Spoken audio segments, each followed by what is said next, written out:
tout ce qui a été écrit d'avance a été pour notre instruction, afin que par la patience et la consolation que donnent les Écritures, nous possédions l'espérance.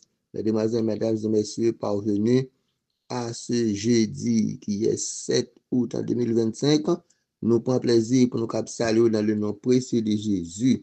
Nous invitons pour nous étudier le texte matinal de ce matin qui trouvait écrit pour aujourd'hui 7 août là. Le texte a écrit dans Matthieu 14, verset 27, il vient pour titre, n'ayez pas peur. Matthieu 14, verset 27, n'ayez pas peur. Jésus leur dit, aussitôt, rassurez-vous, c'est moi, n'ayez pas peur.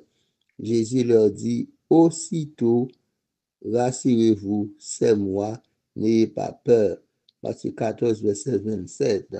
Ah, lorsque encore sur la mer des disciples étaient, il était fait noir un peu, et des pluies, il gagné vent qui t'a vanté. Jésus, ouais, il dit, tu gagné du mal, puis tu ramé, puis tu arrivé sur le rivage. Il venait à leur secours. Cependant, il pas fait connaître, Jésus venu l'a marché sous de l'eau, l'a marché sous de l'eau. Et comme c'est dans le noir qu'il était, disciples ils dit que c'est un fantôme qui a marché sous de l'eau, son fantôme, un fantôme. Alors, je dis à notre dit un zombie qui a marché sous de l'eau, il a peur, il prend trembler. D'ailleurs, c'est dans le noir qu'il est, c'est la nuit liée. Maintenant, mais automatiquement, Jésus et Jean ont peur, Jésus dit un bagaille, il dit, c'est moi-même, oui, nous pas besoin de peur. C'est moi-même, nous pas besoin de peur. N'ayez pas peur. Et plus ou moins reprendre, c'est là ça, oui. Pierre te dit à Jésus, si c'est où, permettez-moi de venir joindre nous. C'est là ça, oui, situation de avancer comme ça. Mais Jésus dit, pas peur, c'est moi-même. Ok, nous avons traversé dans la leçon pour matin, nous utilisons 6 qui a pour titre la traversée de la mer Rouge. La traversée de la mer Rouge. Et les textes à mémoriser, verset à mémoriser. Nous joignons dans Exode 14, verset 13 et 14. N'ayez pas peur, restez debout et regardez le salut que le Seigneur va vous accorder aujourd'hui, car les Égyptiens que vous voyez aujourd'hui, vous ne les verrez jamais plus. Le Seigneur combattra pour vous et vous garderez le silence. Exode 14, verset 13 et 14. Bon, hier, mercredi, nous avons étudié avancer par la foi. Avancer par la foi, nous avons joué dans la leçon hier comment les Égyptiens étaient rentrés dans de l'eau. Ils sont rentrés dans la route, dans la grande route qu'il ouvrit. Ils ont grande route là, belle route là. Ils sont entrés pour marcher, pour aller prendre le peuple d'Israël. Et puis, pendant qu'ils arrivaient dans mi-temps, ou Kabouet ont commencé à racher, l'Éternel a combattre pour Israël contre les Égyptiens. Et maintenant, ils descendent pour ranger ou Kabouet, etc. Ils finissent par comprendre que l'Éternel a combattre contre eux. Et ainsi, ils viennent prendre une résolution. Ils disent, ah, mais on retourne. Mais attention, ils ont un mi-temps, avancer ce tracas, retourner ce tracas. Ah, ça qu'a fait. Ils sont obligés. Et puis, même côté, l'Éternel commandait à Moïse de lever le bâton, la verge là, lever le Moïse. Et Moïse fait ça vraiment. Un vent prend souffler, la mer vient en ébullition, et puis, de l'eau en mer, pas connaît ça qui passe, de l'eau en mer sorti à droite et à gauche, envahi, et comme son pont qui était fait sous de l'eau, et on pense l'Éternel connaît comment il était fait pont lui, et c'est ainsi, on écrasé, et puis tout le monde plongé dans de l'eau, c'est ça qui est arrivé pour les Égyptiens, ils ont plongé dans de l'eau. Et depuis ça que nous te ouais, dans la partie leçon hier là, Israël étant de l'autre côté du rivage, ils ont fait traverser la mer Rouge à pied sec. C'est regardez, comme nous te dit hier, la mer pas qu'on se recrasse. Tout Égyptien yo, qui mourit dans de l'eau, qui mourit dans la mer pas se recrasse, ils voyaient tout ce rivage. Et Israël a gardé les cadavres des Égyptiens étendus sur le rivage. Israël a gardé les cadavres des Égyptiens étendus sur le rivage. C'est ce que nous avons vu hier. Pour passer le son matin, le chant de Moïse et de Myriam. Myriam ici, c'est Marie, la sœur de Moïse, la sœur d'Aaron. Le chant qui a été chanté. Bon, comment partir à l'ouvrir? Il dit, toute l'armée égyptienne, il était perdu, il était vaincu, il mouru dans la mer Rouge. Pas gagné yon nan yo grain même qui t'échappé, pas même le pharaon pas échappé. Et ça nous lit dans Somme 136, à partir du verset 15. Il a précipité et Pharaon et son armée dans la mer Rouge, car sa miséricorde dit à toujours, attention, Dieu a précipité Pharaon et son armée dans la mer Rouge, car sa miséricorde dit à toujours, c'est ça nous dit dans Somme 136. C'est une défaite cuisante, littéraire pour les Égyptiens, et une victoire totale pour le peuple de Dieu. Notez bien, mes frères et mes sœurs, son défaite en cuisante, dernière grâce défaite qui était gagnée pour les Égyptiens qui étaient morts dans la mer Rouge. Et c'était une victoire totale pour le peuple de Dieu. Ah, il n'est pas étonnant que depuis lors, depuis ça, après cette victoire pour le peuple de Dieu, et jusqu'à aujourd'hui, les Juifs ont relaté cette histoire. Même chaque nous a relaté l'histoire la journée aujourd'hui, le peuple adventiste du 17e jour, nous qui avons étudié ça, journée aujourd'hui.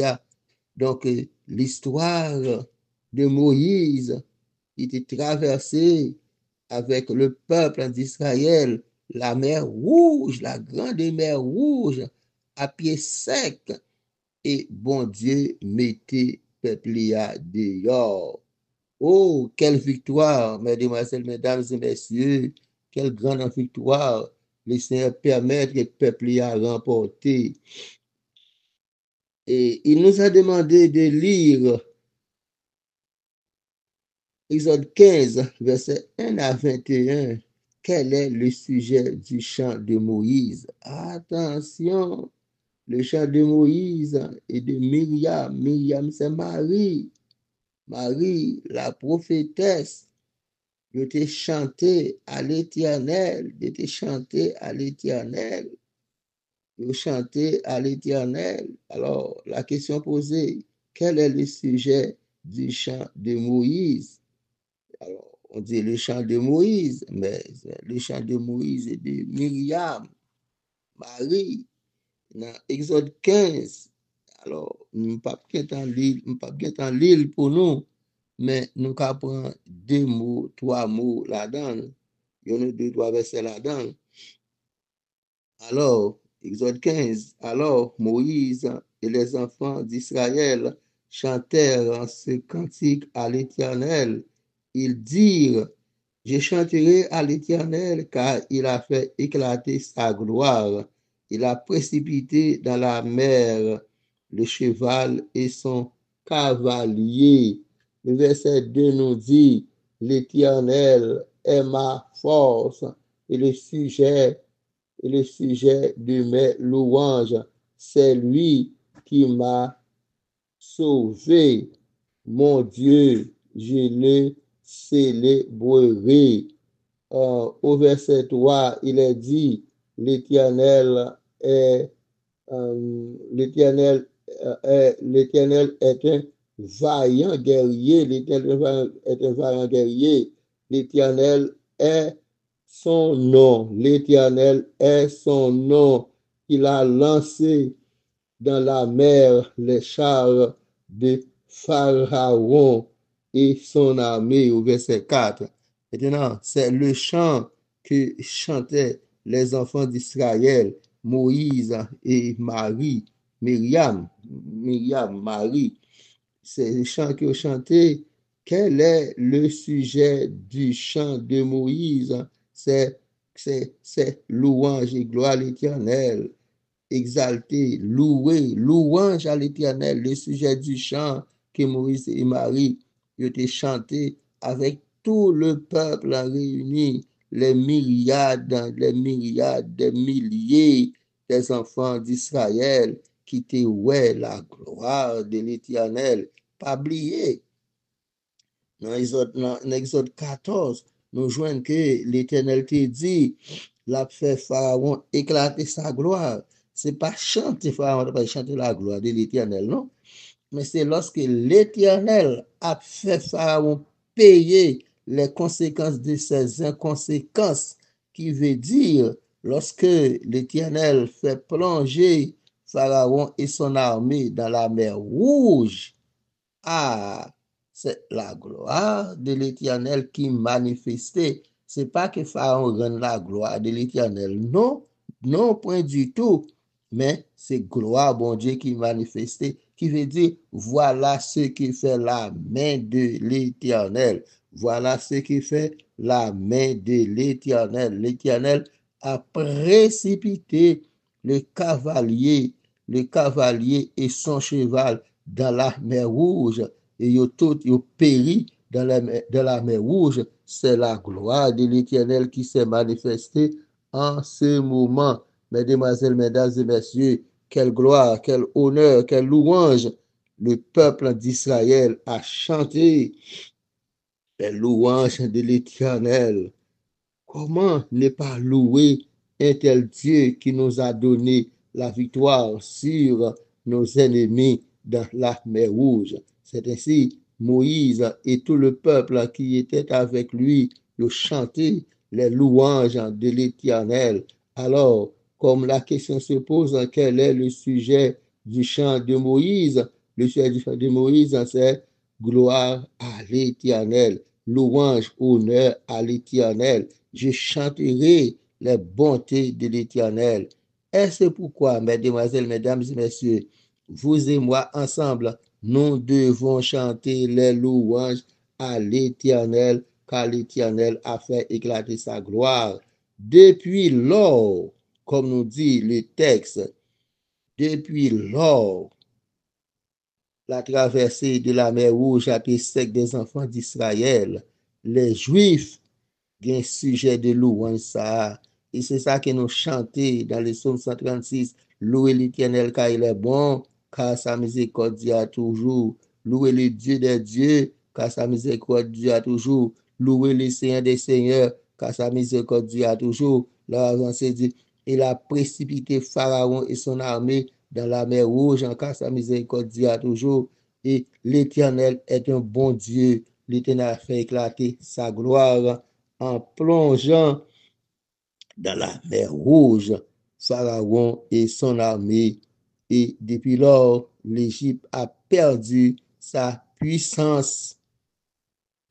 L'Égypte ancienne, on dit l'Égypte ancienne, l'Égypte a perdu sa puissance parce que il a combattu contre l'Éternel les a vaincus.